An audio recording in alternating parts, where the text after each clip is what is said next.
Welcome to Man Does Tech, where I solve the problems you didn't even know you had.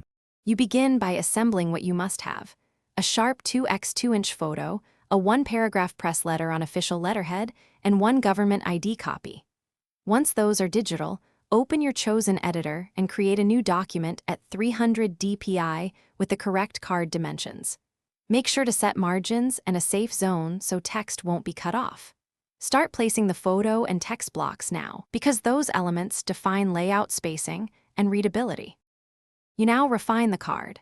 Place name, title, organization, and contact information with a clear sans serif font so it reads at arm's length. Once done, insert the logo and a unique badge ID plus issue and expiry dates. These make validation straightforward. Make a QR code linking to a verification page and layer light security features like a faint hologram texture or microtext. These help deter forgery. Save a layered master file so you can edit and reprint later without rebuilding the design. You'll finish by printing a proof on plain paper to confirm alignment, color, and legibility. Once approved, print on PVC or heavy 300 GSM stock and laminate or run through a dedicated card printer. Make sure to include a punched slot or magnetic strip as required. After lamination, inspect edges and cut precisely.